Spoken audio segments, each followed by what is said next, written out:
don't want to miss the show. I'm coming. I don't want to spill the cocoa. Have you got the blankets? Yes, Gladys. They're here. Come on, let's get comfy. Have you talked to all these folks here yet? You know, about the do's and don'ts? No, I thought you did. Oh, all right. Well, to all you folks out there, this here's Mine and Glass's favorite radio show, and we sure don't want to miss it. I'm sure you don't either. Now, I know it's 1946, but if y'all do us a favor and turn off those crazy newfangled telephones y'all have in your pockets so don't interrupt us. Yeah, and by the way, no photographs or movie making is allowed either.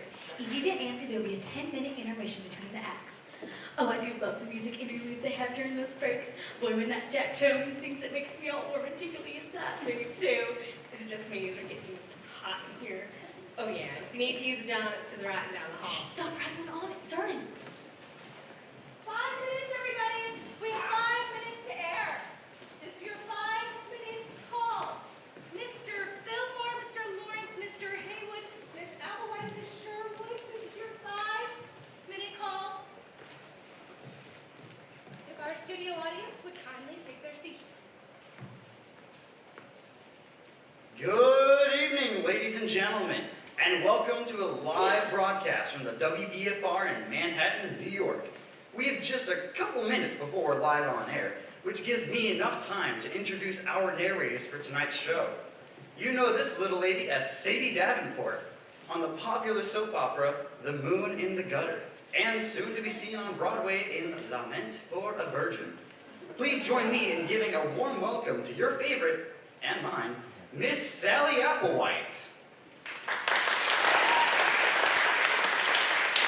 I am thrilled to share the stage once again with one of my favorite funny men, star of Too Many Monkeys and soon to be seen taking a dramatic turn in monumental pictures, Mother Was a Nazi. Here's Mr. Harry Jazzbo Haywood. Hello, America!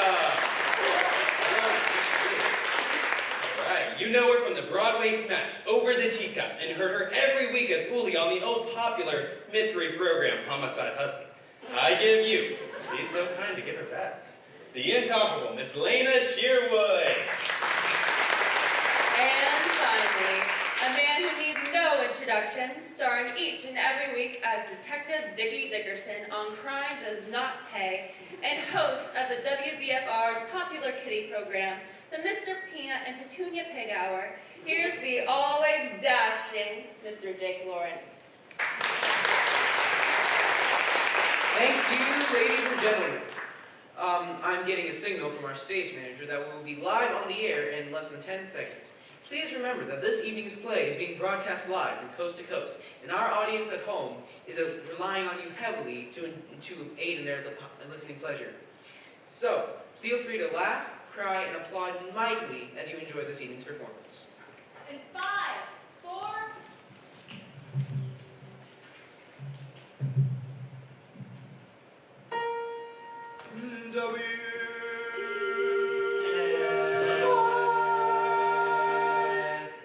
In New York City.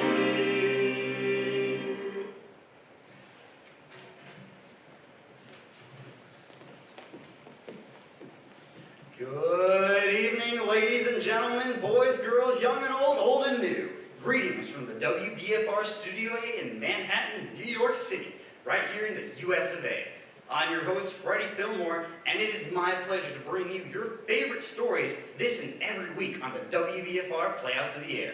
Each and every week, the WBFR Playhouse of the Air dedicates ourselves to bringing you, over the air, your favorite stories, performed by the brightest stars in Broadway and Hollywood. And tonight is no exception. We bring you Charles Dickens' famous Yuletide, A Christmas Carol. Tonight's performance is dedicated to all you soldiers out there, stationed here and overseas. It's our way of saying thank you for your service, and best wishes during this holiday season, and have a safe return home. To get this evening started, nothing says Christmas like a holiday tune from one of our lovely songbirds, Miss Haley Byers, singing that classic, I'll Be Home for Christmas, followed by the jazzy duet, Baby It's Cold Outside by Patience McKendrick and Jack Trolley. Hit it!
Baby, it's cold outside. This evening has been hoping that you drop. so very nice. I'll hold your hand.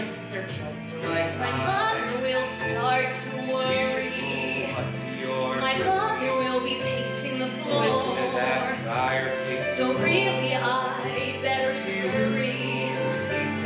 Maybe just to have a drink I'll put some more. records on while I pour. The neighbors might think, Baby, it's bad out there. say, was that a wink? No cabs to be had out there. I wish I knew how to break the Out spell. in your sash, your hair.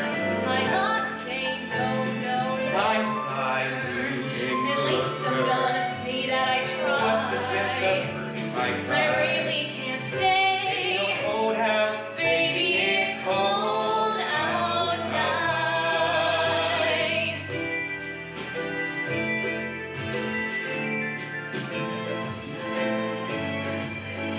I simply must go. It's cold The outside. answer is no. But baby, it's cold outside. The welcome has been I'm lucky that you so dropped. nice and warm. Look out the window at that My store. sister will be suspicious.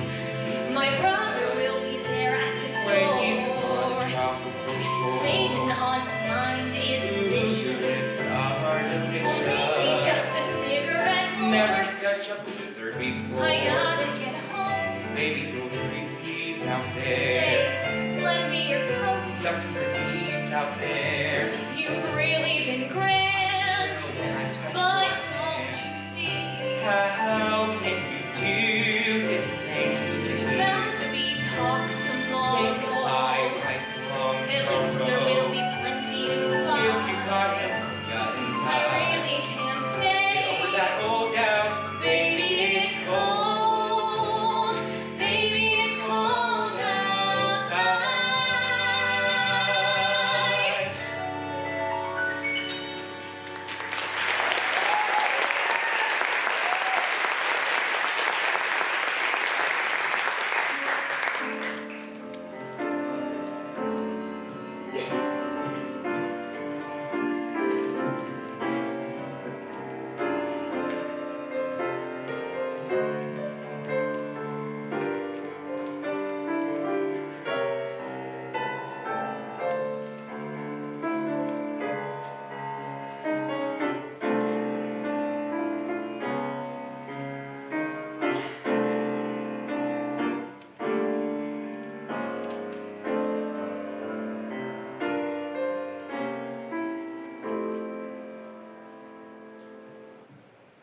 We take you now to London, 1843, and raise the curtain on Act 1 of A Christmas Carol. Marley was dead to begin with. There's no doubt whatever about that. Old Marley was as dead as a doornail. Scrooge knew he was dead, of course. They were partners for many years. Scrooge was his sole executor, his sole friend, and sole mourner. Scrooge never painted out old Marley's name. There it stood, years afterwards, above the warehouse door at the firm of Scrooge and Marley. What a tight-fisted hand at the grindstone was Scrooge, and the cold within him didn't thaw 1 degree at Christmas. Once upon a time on Christmas Eve, Scrooge sat busy in his counting house. He kept his eye into his clerk, Bob Cratchit, who was in a dismal little cell copying letters. It was just before closing time when, through the door, came Scrooge's only nephew, Fred. Merry Christmas, Bob. And the same to you, Fred. A Merry Christmas to you, Uncle. God save you. Humbug. Christmas a humbug, Uncle. You don't mean that, I'm sure. I do. Merry Christmas indeed. What right have you to be merry? What reason have you to be merry? You're poor enough. Come then. What right have you to be so dismal? What reason have you to be morose? You're rich enough. Bah, humbug. Don't be cross, Uncle. When else can I be when I live in such a world of fools as this? What's Christmas time to you but a time for finding yourself a year older, but not an hour richer? If I could work my will, every imbecile who goes about with Merry Christmas on his lips should be boiled with his own pudding and buried with a stick of holly through his heart. Uncle! Nephew, You keep Christmas in your own way, and let me keep it in mine. Keep it? But you don't keep it, Uncle. Let me leave it alone then. Much good may it do you. Much good has it ever done you. Oh, there are many things from which I have derived good, but not profited. Christmas among them, and I have always thought of Christmas as a kind, forgiving, charitable, pleasant time. The only time I know of in the year when fellow men and women open their hearts freely and think of people below them as fellow passengers to the grave. And though it has never put gold nor silver in my pocket, I believe that it has done me well, and I say, God bless it! God bless it indeed. Let me hear another sound from you, Bob Cratchit, and you'll keep your Christmas by losing your situation. And as for you, nephew, you're such a powerful speaker, I wonder you don't go into Parliament. Don't be angry, Uncle. Come dine with us tomorrow. No. But why? Why did you marry against my wishes? Because I fell in love. Because you fell in love. Good afternoon. I want nothing from you. Why cannot we be friends? Good afternoon. I'm sorry with all my heart to find you so stubborn, but I'll keep my Christmas humor to last, so a Merry Christmas to you, Uncle. Good afternoon. A Happy New Year. Good afternoon. Merry Christmas to you and your family, Bob. Same to you, Fred. And there's another fellow, my clerk, with 15 shillings a week and a wife and family, talking about Merry Christmas. I'll retire to bed then. Scrooge and Marley's, I believe. Have I the pleasure of addressing Scrooge or Mr. Marley? Mr. Marley has been dead 7 years ago tonight. You have the pleasure of addressing Mr. Scrooge. Well now, Mr. Scrooge, at this festive season of the year, it is more than usually desirable that we should make some slight provision for the poor and destitute who suffer greatly at the present time. Many thousands are in want of common necessities. Hundreds of thousands are in want of common comforts, sir. Are there no prisons? Plenty of prisons. And the union workhouses, are they still in operation? They are. Sorry. Still, I wish I could say they were not. The treadmill and the poor are in full vigor then? Both very busy, sir. I'm glad to hear it. As they scarcely finish Christian cheer of mind or body, a few of us are endeavouring to raise a fund to buy the poor some meat and drink and a means of warmth. What shall I put you down for? Nothing. Oh, you wish to be anonymous? I wish to be left alone. Since you ask me what I wish, that is my answer. I don't make merry myself at Christmas, and I can't afford to make idle people merry. I hope to support the establishments. I have mentioned they cost enough. And those who are badly off must go there. Many can't go there, and many would rather die. If they would rather die, they had better do it, and decrease the surplus population. It's enough for a man to understand his own business, and not to interfere with other people's. Mine occupies me constantly. Good afternoon. Well, Show this woman the door, Cratchit. Yes, sir. This way, please. It would please me greatly if I might contribute tuppence to your charity. Cratchit! Coming, Mr. Scrooge. you are a most generous soul, sir, which is more than I can say for your employer. Cratchit! Coming. Merry Christmas to you. And to you, sir.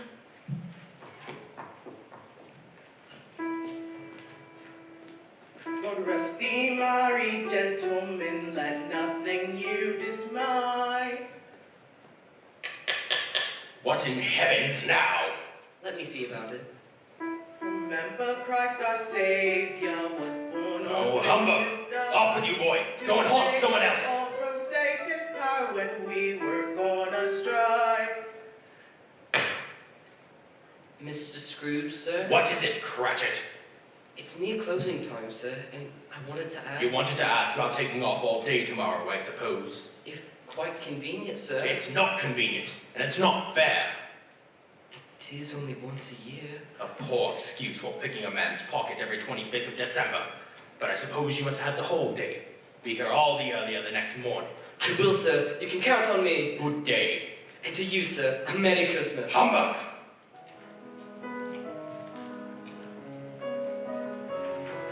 And with that, the office was closed in a twinkling.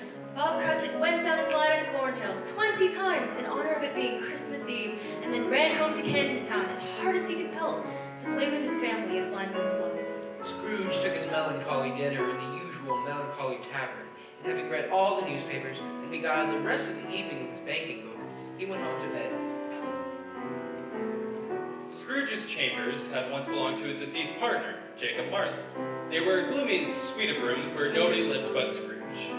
There was nothing at all particular about the knocker on the door. Scrooge had seen it there each and every day. But when Scrooge put his key in the lock of the door, he saw in the knocker Marley's face. Its livid color made it horrible. As Scrooge looked at this phenomenon, it became a knocker again.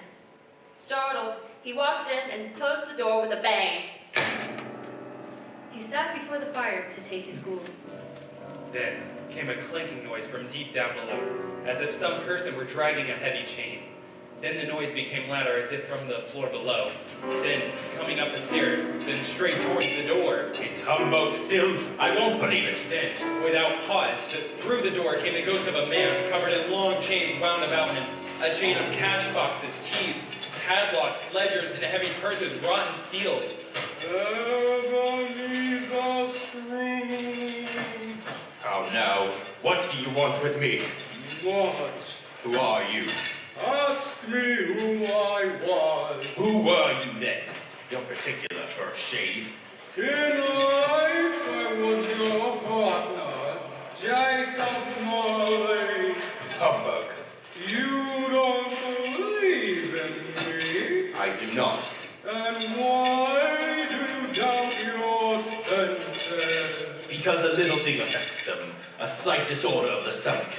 You may be an undigested bit of beef, a crumb of cheese, a fragment of an underdone potato. There's more gravy than a grave about you, whatever you are.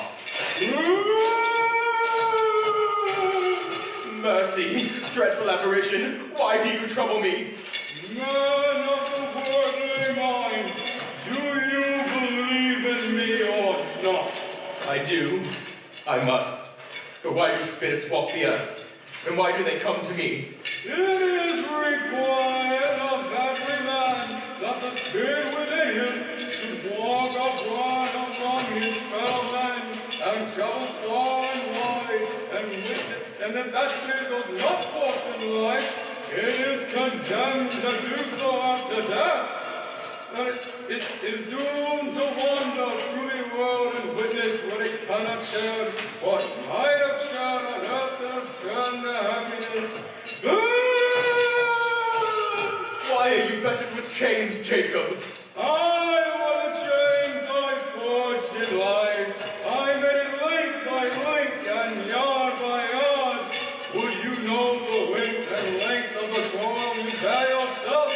It was as heavy as long as this 7 Christmas Eve ago, and you have left it on since. Speak comfort to me, Jacob. I have none to give.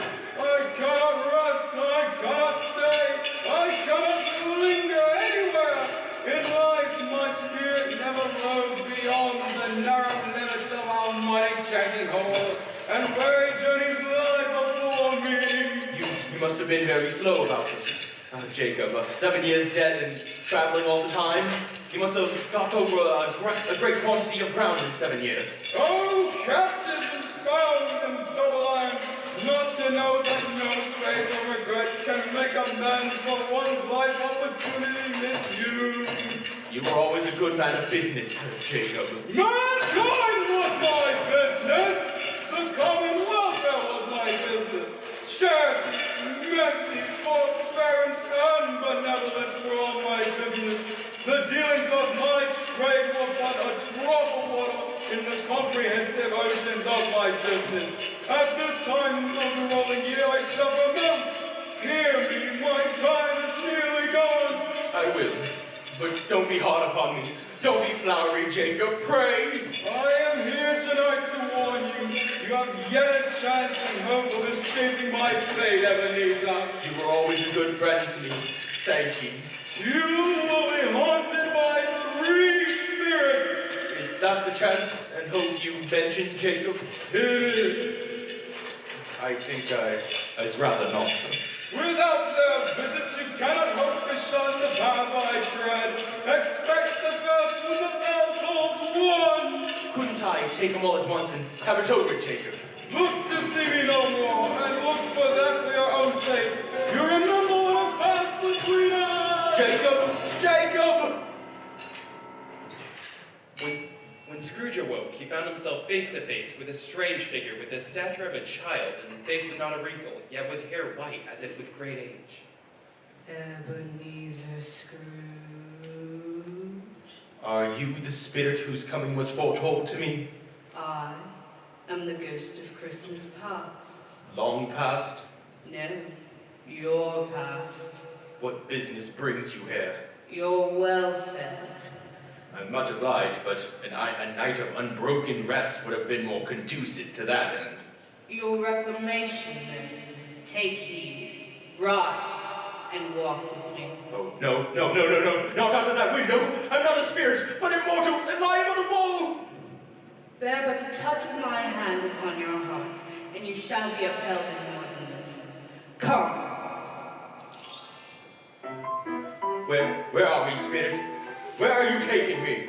Do you recognize this place? Good heavens, I do! I was a boy here. That was my schoolhouse. Your lip is trembling. And what is that upon your cheek? It is but a pimple. Lead me where you will. Do you recollect your way to school? Remember it? I could walk it blindfolded. Strange to have forgotten it for so many years. Let us go on. The school is not quite deserted. A solitary child, neglected by his friends, is left there still. Yes, I know that poor boy. I was so lonely. I wish. Oh, but it's too late now. What is the matter? Nothing. There was a boy singing a Christmas carol at my door last night. I should like to have given him something, that's all. Ebenezer! It's my sister, dear Fan. I have come to bring you home, dear brother. Home, little Fan? Yes, home for ever and ever. Father, so much kinder than he used to be. That home's like heaven. He spoke so gently to me last night when I was going to bed. I was not afraid to ask him once more if you might come home. He said yes, you should, and sent me in a coach to bring you, and we're to be all together and have the merriest Christmas in the world. You are quite a woman, little Fan. Come with me, dear brother. Always a delicate creature, whom a breath might have been withered, but she had a large heart. So she had. I'll again say it, spirit. God forbid. She died a woman, and had, as I think, children. One child. True, your nephew. Yes, Fred. Come, let us see another Christmas. Do you know this warehouse, Ebenezer? Know it? I apprenticed here. And look, it's my old master, Fezziwig, oh bless his heart, and hosting one of his Christmas parties. Yo-ho there, Ebenezer, Dick Wilkins. Dick Wilkins, there he is, bless me, dear. Yo-ho, my boys. No work tonight. Christmas Eve. Day Christmas, Ebenezer. Let's have the shutters up before a man can say Jack Robinson. Ho-ho, hilly-ho. Clear away, my lads. Let's have lots more room in here. Hilly-ho, Dick. Cheer up, Ebenezer. Merry Christmas, one and all. Dance me lively now. And Mrs. Fezziwig herself. Never will I forget her smile. Oh, my dear, you've outdone yourself. You spread fit for the king himself, eh? Help us dance, my pet. Why, we have each and every dance, my dear. Oh, and look there. It's Belle, sweet Belle, so beautiful. Ebenezer, dance with me. And how we could dance. Was she your love? My one and only. When was the last time you danced, Ebenezer? It has been years in the least. So long ago now I can hardly remember what I wouldn't give to join them right now. A small matter to make, all these silly folks so full of joy. Small? Why, is it not? He has spent but a few pounds. Is that enough to deserve such praise? It isn't that, Spirit. It's the happiness he gives. It's quite as great as if it cost a fortune. What is the matter? Nothing in particular. Something, I think. No, I should like to be able to say a word or two to my clerk just now. That's all. Ebenezer, please, dance with me. Can't you see I'm busy? No, Spirit, spare me this. There are tears in her eyes. I matter very little to you. Very little. Another idol has replaced me. What idol has replaced you? A golden one. There is nothing which gives you such passion as money. Dear Belle, that's not fair. I'm afraid it is. When we were engaged, we were both poor. Was it better then? Better to be poor? Better, at least, to be happy. You are changed. You were another man then. I was a boy, and you blame me because I've grown wiser? Have I ever tried to break our engagement? In words? No, never. In what then? In a changed nature. In an altered spirit. In everything that made my love of any value in your sight. So I release you from your promise. Belle? Oh, at first it may cause you pain to lose me. A very brief pain. But soon it will be dim, like a half-remembered dream. An unprofitable dream. And you will be glad to be awake from such a dream. May you be happy in the life you've chosen, Ebenezer. Belle, don't go. Ebenezer, where is your Belle going? Oh, Mrs. Fezziwig, I fear she's fallen out of love with me. Why not go to her? I am unsure I have the power to change, to be the man she wants me to be. Time flies, my boy, and we must hold on to those we love. I fear it may be too late for that. My dear, it is never too late. Perhaps she's returned to the party. Let us go see. No, but thank you. I have my accounts to return to. Suit yourself, dear. I wish you nothing but happiness. Spirit, why do you delight to torture me? I only show you the shadows you must see.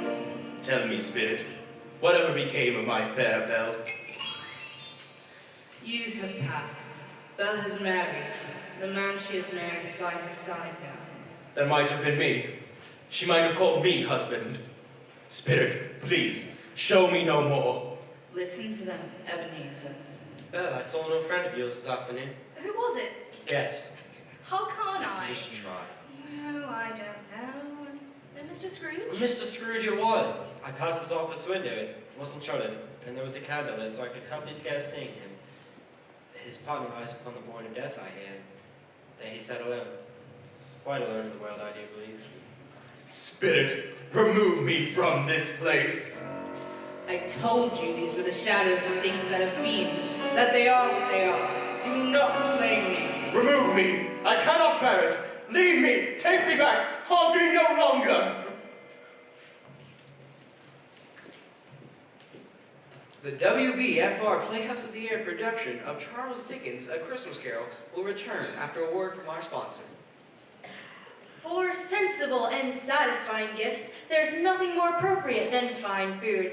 And for both your gift-giving and your Yule dinner, there's nothing more delicious than Old London Extra Fancy Fruitcake. That's right, Sally. There is simply no rival to this magical concoction crammed full of fruits and nuts, providing rich, delicious eating for everyone and making it America's most wanted gift. Luscious, tender, and bursting with juicy goodness. Old London Extra Fancy Fruitcake are boon to fruitcake lovers. What's more, they're available in gaily wrapped 5-pound and 10-pound gift card cartons. They're just the thing when unexpected guests arrive and make wonderful gifts, too ideal for business associates, family, friends, neighbors, shut-ins, and those in the armed forces of the United States. And they're perfect for filling stockings and for your holiday buffet boards, too. So, as a grand finale to your Christmas feast, why not treat the whole family to the most appetizing fruitcake ever discovered? And why not have the joy of this festive holiday season continue long into the new year? Well, it can, when you send a hair-raising parade of fruitcake year-round, with Old London Extra Fancy Fruitcake of the Month Club. And the fun starts off with a deluxe 20-pound fruitcake basket for Christmas morning. The enchanting spectacle continues, month after month after month, providing thrills and surprises for everyone. Each superb delivery will make eyes pop open anew, mouths water and hearts quiver with joy. Your unforgettable gift will be sure to delight, keeping family and friends happily reminded of you all through the year. The Old London Extra Fancy Fruitcake of the Month Club is one of the USA's largest shippers of extra fancy fruitcake. With over 25 million pleased givers since 1919, why not join them?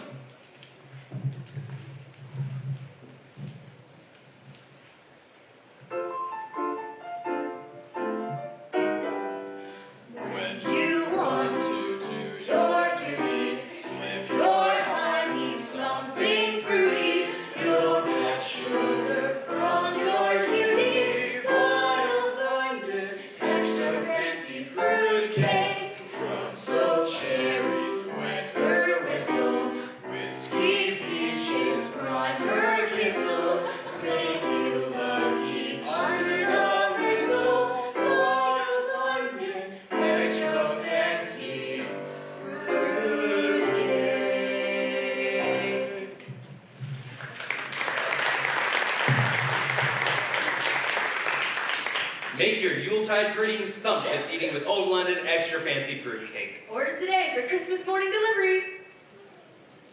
A Christmas Carol will continue in a moment. We will now hear some holiday favorites, starting with the ever-cute Miss Angelina Houston, as she sings Santa Baby, followed by the swinging version of Jingle Bells by Kaylee Traverso, Emma Hoover, and Kaylee Busing. Hit it!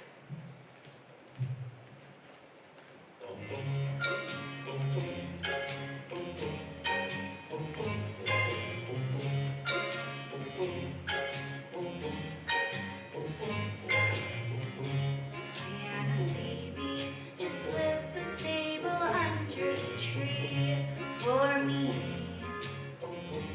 And an awful good girl is Santa baby, so hurry down the chimney tonight.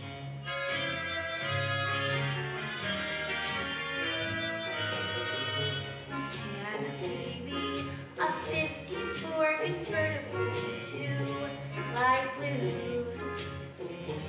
I'll wait up for you, dear Santa baby, so hurry down the chimney tonight.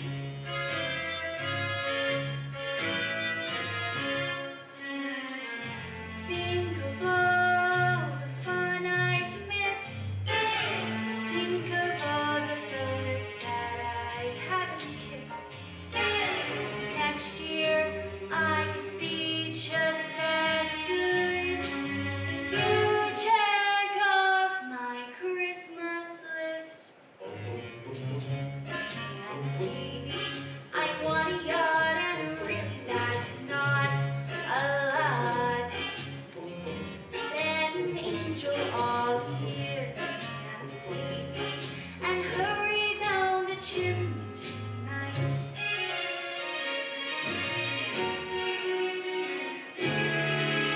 Santa honey, one little thing I really do need, the deed to a platinum mine, Santa baby, and hurry down the chimney tonight.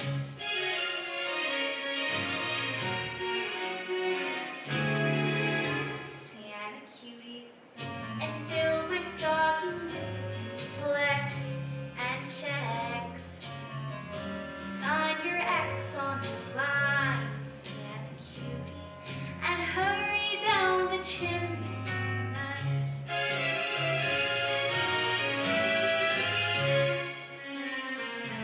Come and trim my Christmas tree with some decorations bought at Tiffany's. I really do believe in you.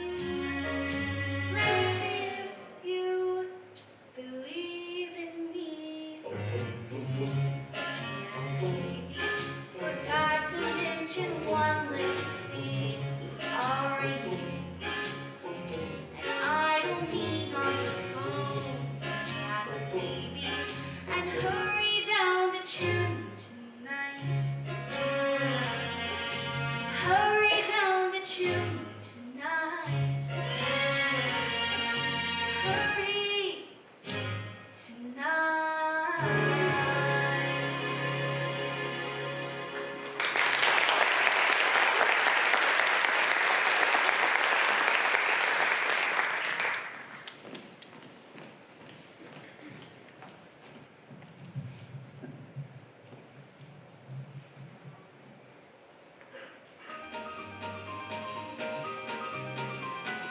Jingle bells, jingle all the way. Oh, what fun it is to ride your one-horse open sleigh. Jingle bells, jingle all the way. Oh, what fun it is to ride your one-horse open sleigh. Dashing through the snow in a one-horse open sleigh. O'er the fields we go, laughing all the way. Bells on bobtail ring, making spirits bright. What fun it is to ride and sing a sleighing song tonight. Jingle bells, jingle bells, jingle all the way. Oh, what fun it is to ride in a one-horse open sleigh. Boo-doo-da,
bells, jingle all the way. Oh, what fun it is to ride in a one-horse open sleigh.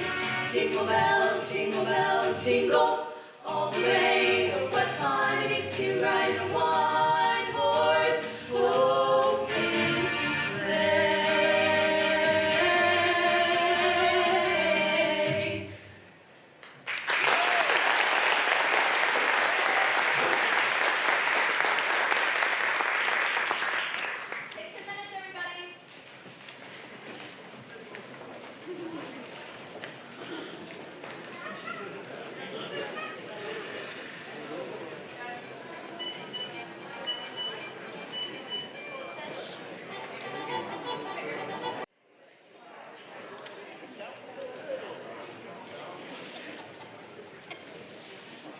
Come on, it's starting again. Hurry up. I'm coming. Quit rushing me.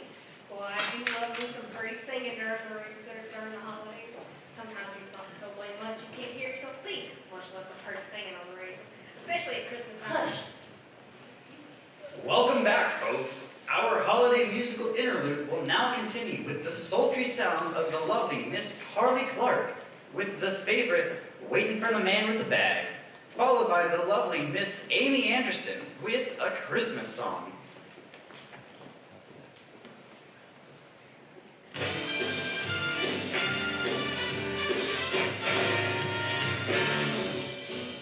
Oh, Mr. Kringle, soon gonna jingle, the bells that tingle all your troubles away.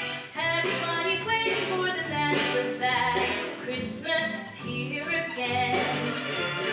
He's got a sleigh full, it's not gonna stay full. Stuff that is dropping every stop of the way. Everybody's waiting for the man in the bag. Christmas is here again. He'll be here with the answer to the prayers that you made through the year. You'll get yours if you've done everything you should. Extra special good, he'll make this December the one you'll remember, the best and the merriest you ever did have. Everybody's waiting for the man in the bag.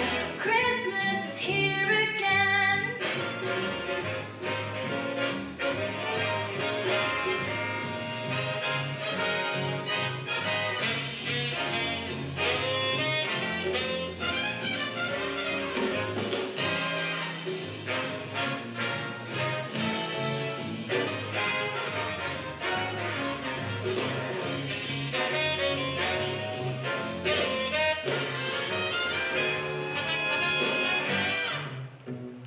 Old Mr. Kringle is soon gonna jingle all the bells that'll tingle all your troubles away. Everybody's waiting for the man with the bag. Christmas is here again. He's got a sleigh full and it's not gonna stay full. Got stuff that is dropping every stop of the way. Everybody's waiting for the man with the bag. Christmas is here again.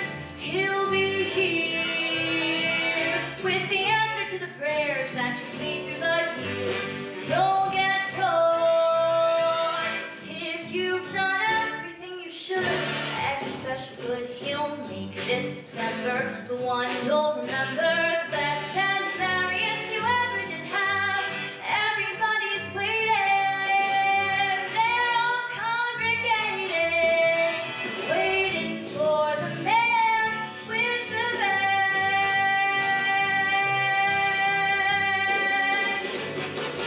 You better watch out now.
return to the WBFR Playoffs of the Airs production of Charles Dickens' immortal classic, A Christmas Carol.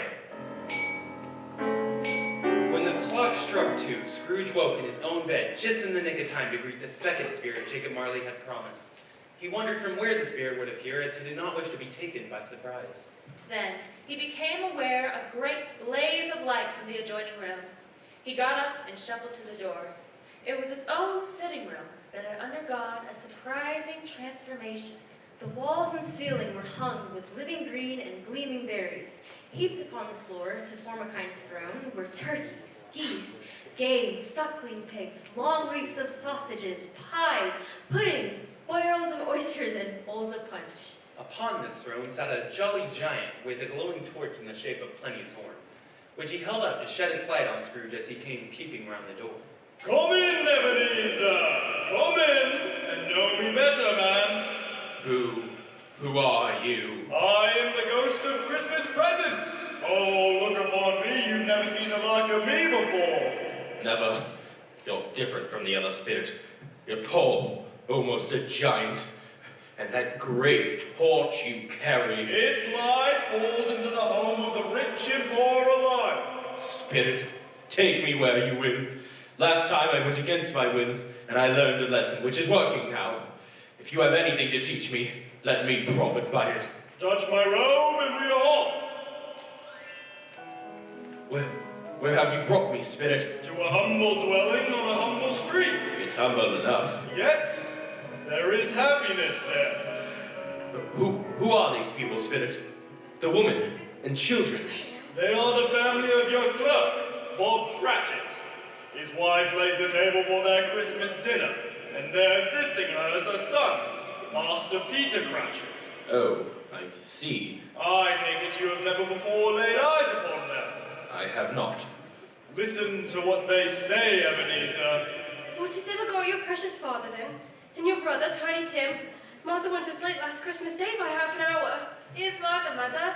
Hooray, there's such a goose, Martha. Why, bless your heart alive, my dear Martha, how late you are. We did a deal of work to finish up last night, and had to clear away this morning, Mother. Well, never mind, so long as you are here. Sit down before the fire, my dear. Where's Father? Father's to turf with Tiny Tim. They'll be along. How is dear Tim, Mother? Is he better?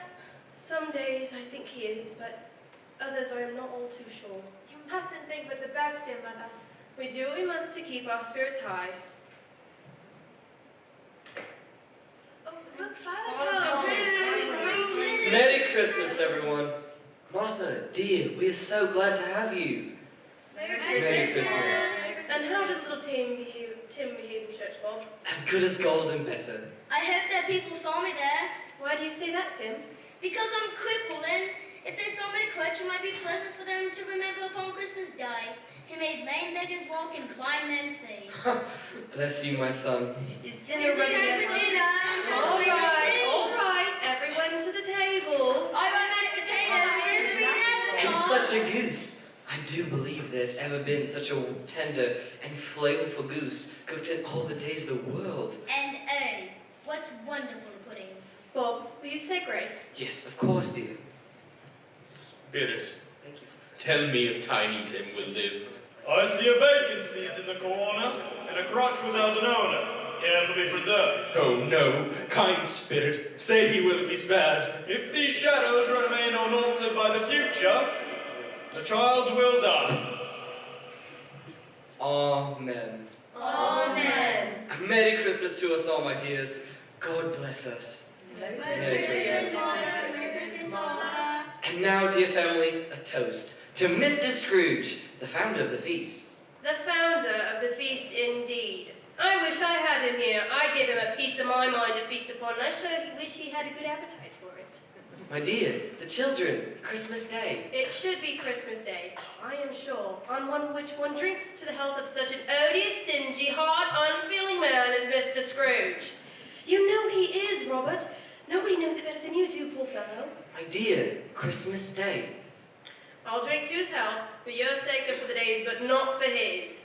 Long life to him, a Merry Christmas and a Happy New Year. He'll be very merry and very happy indeed, I have no doubt. God bless him, Mother. and everyone. To Mr. Scrooge. We have but one more stop, Ebenezer. We fly. This is the house of my nephew, Fred. Your dear sister's son. She She died while giving birth. He took her from me, Spirit. You've always held that against him, have you not? Well, Spirit, it is not so simple as, why have you brought me here? Listen and see, Ebenezer. He said Christmas was a humbug. He believed it too. More shame for him, Fred. They talk of me. He's a comical old fellow, that's the truth. Not as pleasant as he might be, but his offences carry their own punishment. I have nothing to say against him. I'm sure he's very rich, Fred. At least he always tell me so. And what of that, my dear? His wealth is of no use to him, for he does no good with us. And I assure you he has no such plan to benefit us with it. Laugh as you will, but I have no patience with him. No, I have. Why ever so? I'm sorry for him. I couldn't be angry with him if I tried. Who suffers by his arrogance? Himself. Always. Here. He won't accept our invitation to come and dine with us. What is the consequence? He loses a dinner. Indeed, he loses a very good dinner. Well, I'm very glad to hear it, because I have great faith in these young housekeepers. What say you, Tom? A bachelor is a wretched outcast who has no right to express an opinion on the subject. Oh, now, Topper. Do go on, Fred. Finish what you began to say. Well, what I was going to say was that the consequence of his not making merry with us, that perhaps he loses some pleasant moments. I give him the same chance every year, whether he likes it or not, for I pity him. He may rail in Christmas till he dies, but he will find me going there year after year to share my good tidings. If it only puts him in the vein to leave his poor clerk £50.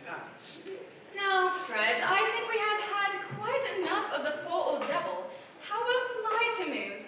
A parlor game, perhaps? Let's play yes and no. Well, how do we play it? No, it's quite simple. I shall think of something, and the rest of you must find out what it is. You may ask questions, but I will answer you with either yes or no. Have you thought of something, Fred? No, I have. Is it an animal? Yes. Does it growl and grunt? Yes. Does it walk in the streets of London? Yes. Does it live in a menagerie? No. Is it a hippopotamus? No. An horse? No. A bear? I have found it. I know what it is, Fred. I know what it is. And what is it? It's your Uncle Scrooge. Oh, yeah. But Fred, I asked if it was a bear, and you should have said yes, as indeed he is.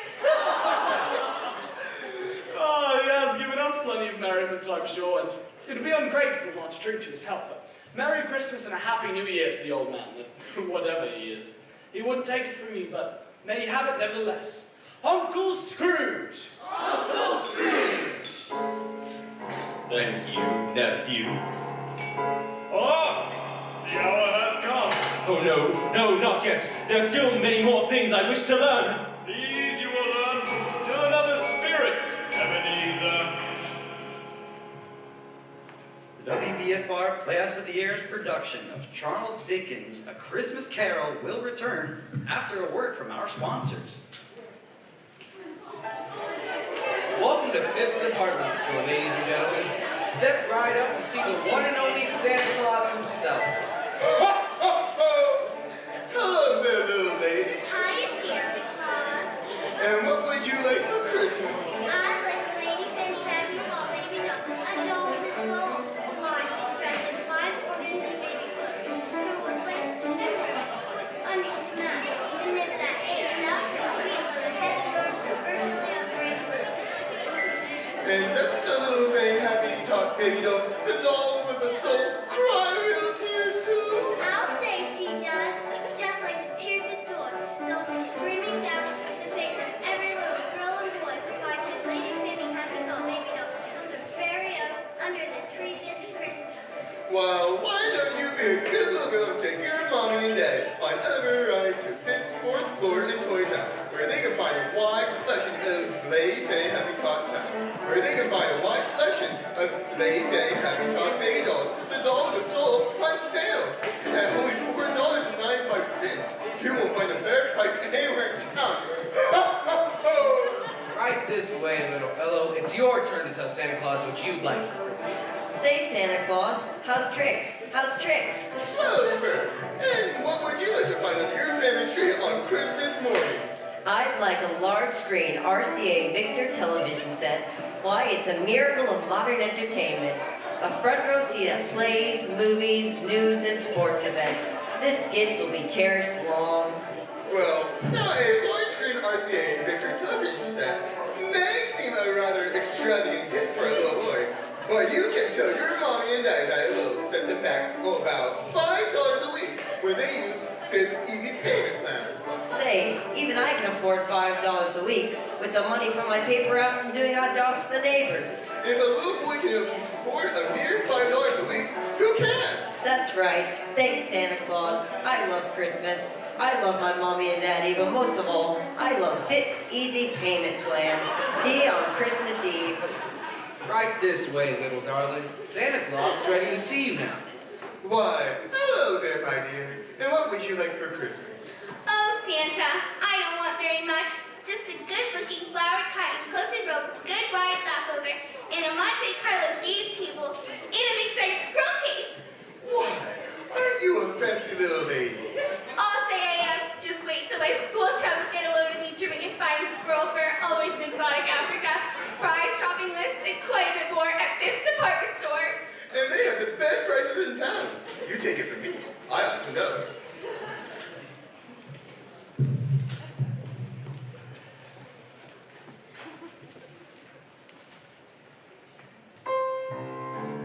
Whether it's a gift from Santa or a nifty wedding ring, toilet water for your aunt, a pipe for Dad or Uncle Bill, layaway, lingerie, baby guns or fabric jam. Fips, fips, fips, fips, fips, fips, fips.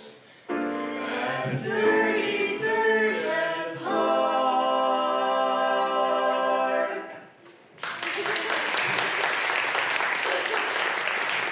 Fifth's Department Store, the friendly store with famous brands, open every evening until 9 p.m. through December the 23rd. And now, we take you to the final act of the WBFR Playhouse of the Air's production of Charles Dickens' immortal classic, A Christmas Carol. When we last left Ebenezer Scrooge, he was awaiting the arrival of the third and final spirit, as foretold by the ghost of Jacob Marley. Out of the darkness came a solemn phantom, draped in hooding, drifted towards Scrooge like a mist along the ground, slowly, gravely, with an air of gloom and mystery. Shrouded in a deep black garment, concealing its head, face, and form, nothing of it visible save one outstretched hand. Its presence filled Scrooge with a solemn dread. Am I in the presence of the ghost of Christmas yet to come? You are now about to show me the shadows of things that have not happened, but will happen in the time before us. Is that so, Spirit? Ghost of the future, I fear you most of all. I know your purpose is to do me good, and I am prepared to bear you company. Will you not speak to me? Lead on, lead on. The night is waning fast, and it is precious time to me. I know. Lead on, Spirit. I know this place, Spirit. This is the exchange. I do business here. I know these men. Of what do they speak? No, I don't know much about it. Either way, I only know that he's dead. When did he die? Last night, I believe. Why, what was the matter with him? I thought he'd never die. God knows. What has he done with his money? I haven't heard. Left it to his company, perhaps. He hasn't left it to me, that's all I know. It's likely to be a very cheap funeral, for upon my life, I don't know of anybody to go to it. Suppose we make up a party and volunteer. I don't mind going for lunch if provided, but I must be fed or I stay home. Well, I'm most disinterested, but when I come to think of it, I'm not sure that I wasn't his most particular friend, for we used to stop and speak whenever we met. Well, old Scratch has got his own at last. Cold, isn't it? Seasonable for Christmas time. You're not a skater, I suppose? My wife is a skater, but it's not my fancy. Well, you must bring your wife around in the new year. I know she would like that. Of whom do they speak, Spirit?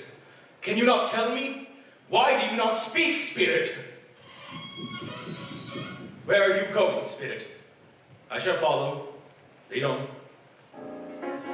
The phantom led Scrooge into an obscure part of town, which reeked with crime, filth, and misery. I have never seen this place before, Spirit.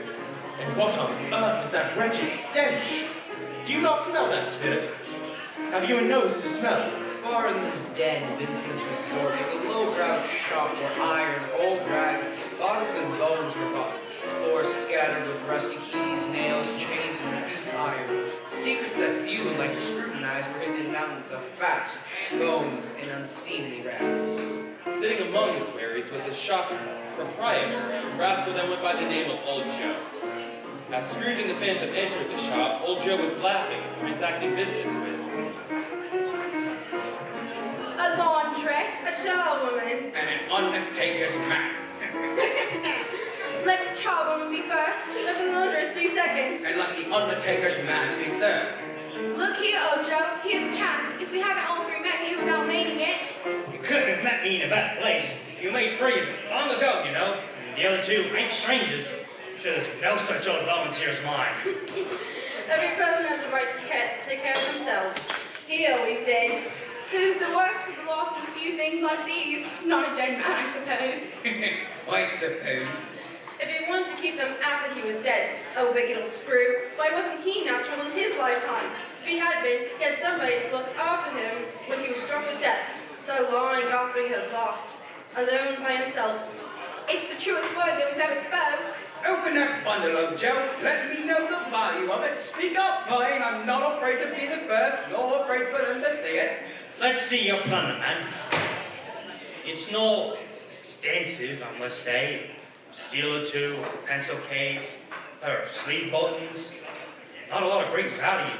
Is this all? It's a lot worth close inspection, certainly. Certainly not. I wouldn't give you half a crown. Are you bloody serious? I wouldn't give you another sixpence if I was to be boiled for not doing it.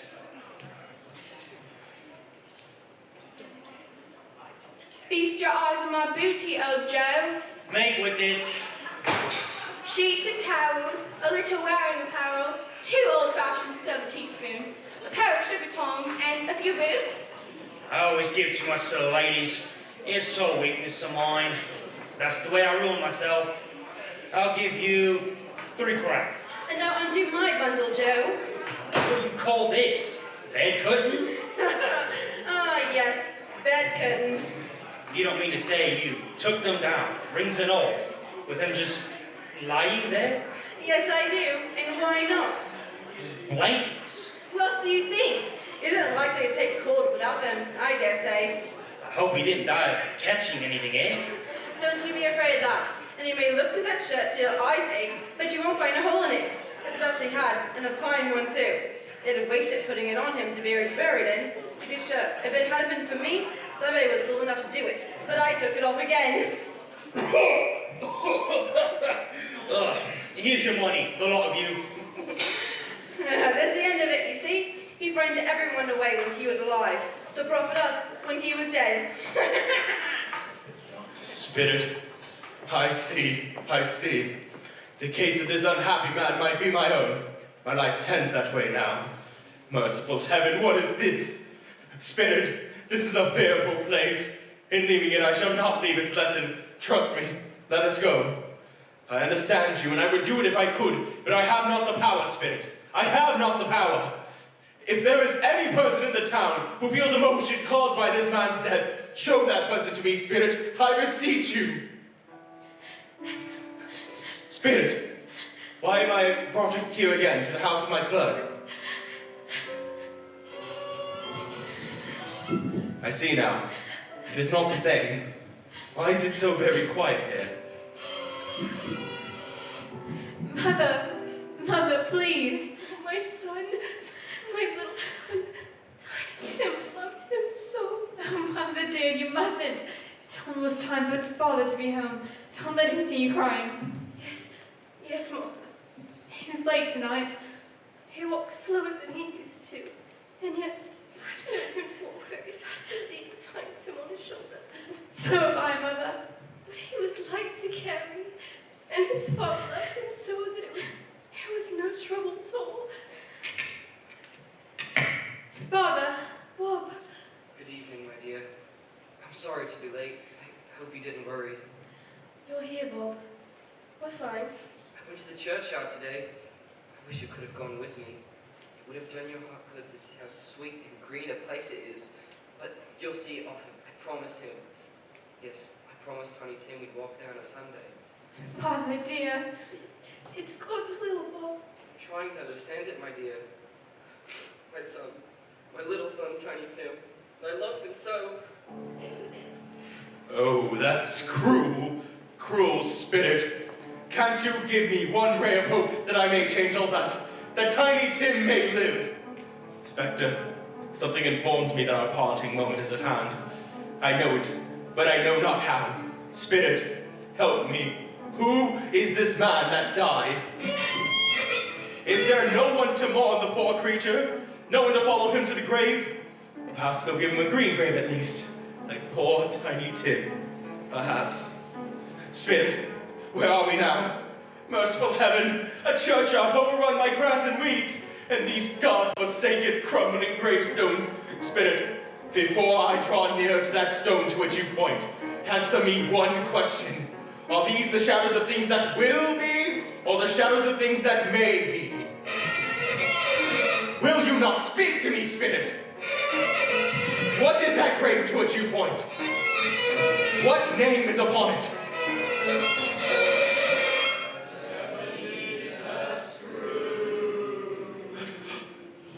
Ebenezer Scrooge? Oh no, Spirit, no! Hear me! I am not the man I was! Why show me this I am past all hope? Your nature anteceded me and pities me. Assure me that I may yet change these shadows you have shown me by an altered life. Good Spirit, tell me that I can change these dreadful shadows you've shown me. Alone on Christmas in my heart, and try to keep it all the year. I'll live in the past, present, and the future. The spirits of all three shall strive within me. I will not shut out the lessons that they teach. Oh, tell me I may smudge away the writing on this stone. I beg you, Spirit, I beg you!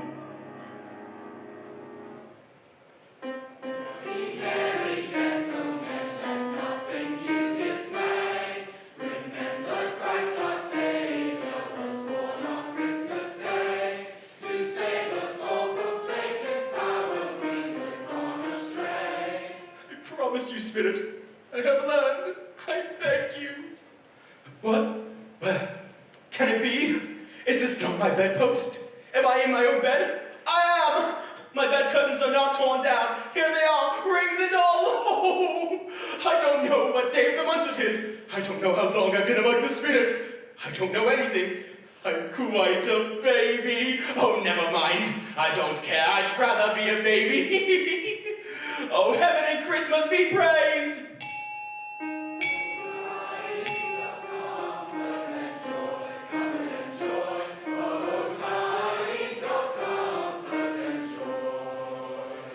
Clash, clang, hammer, ding, dong, the lustiest peals I've ever heard. Heavenly skies, sweet, fresh air, merry bells.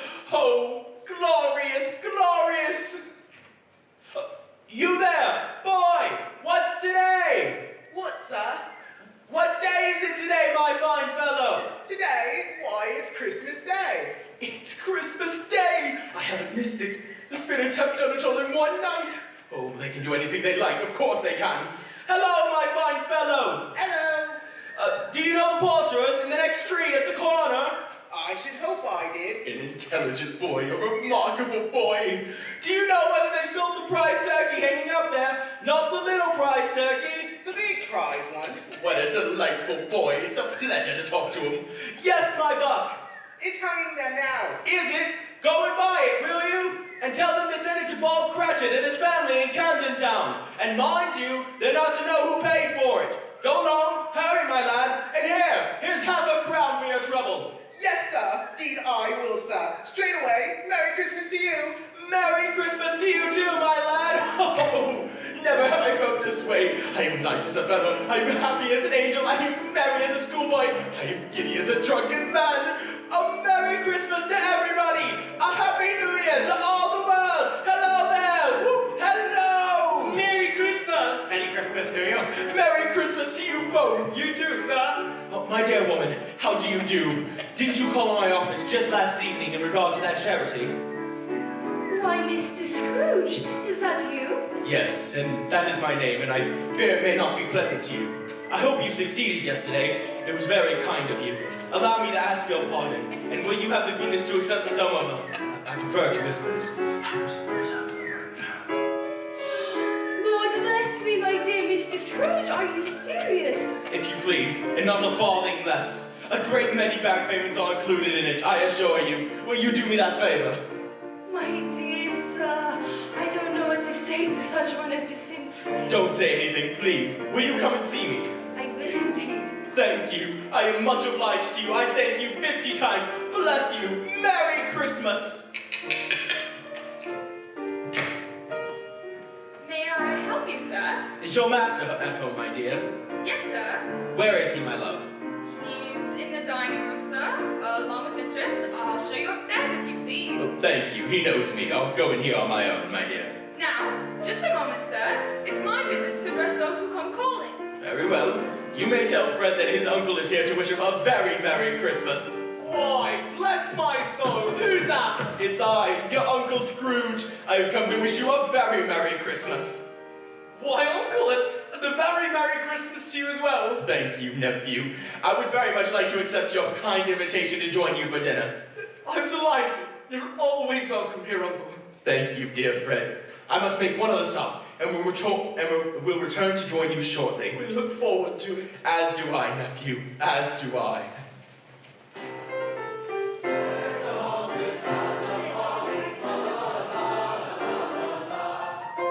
Now, children.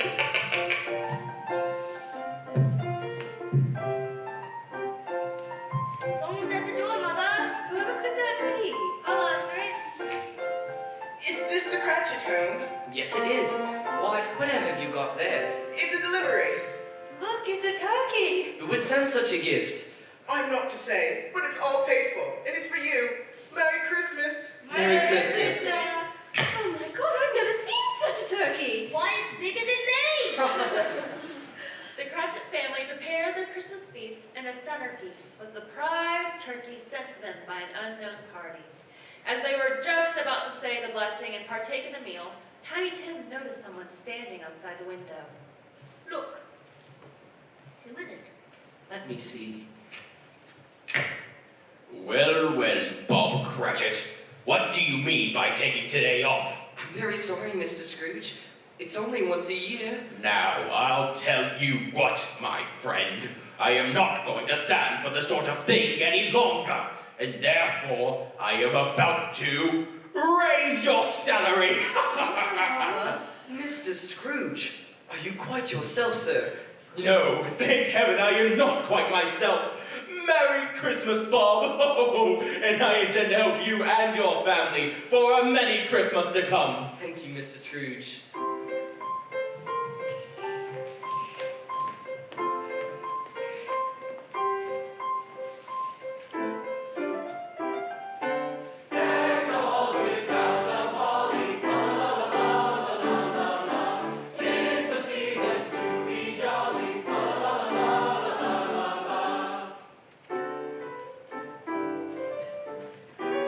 Was better than his word. He did it all indefinitely more. And to Tiny Tim, who did not die, he was a second father.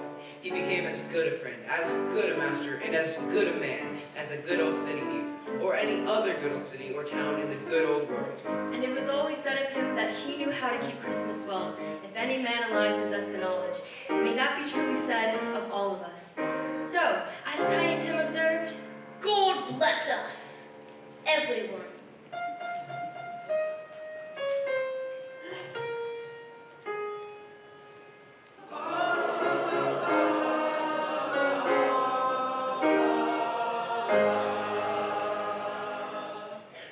This has been the WBFR Playhouse of the Air presentation of Charles Dickens' A Christmas Carol. The WBFR Playhouse of the Air is brought to you this and every week by the Old London Extra Fancy Fruitcake Company and Phipps Department Store. Please stay tuned for a program of popular holiday music with the Melt My Heart melodies of Miss Layla Hood singing that wartime classic, White Christmas. And Miss Hannah Wagner capping off the evening with Have Yourself a Very Merry Christmas.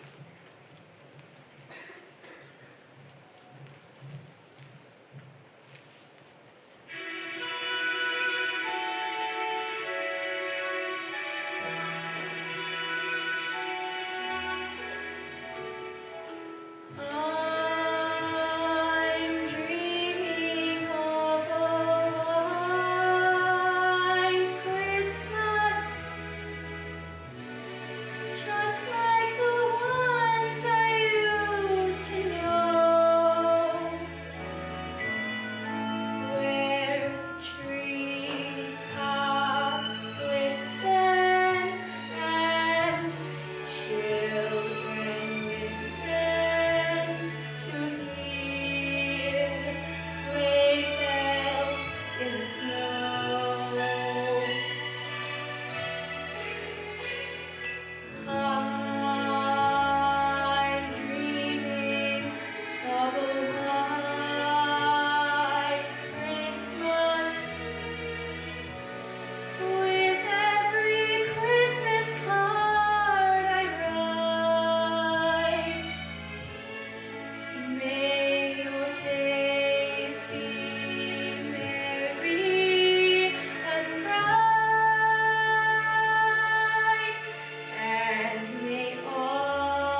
Fillmore, signing off the WBFR in New York City, wishing all you U.S. troops out there good health and a safe return home.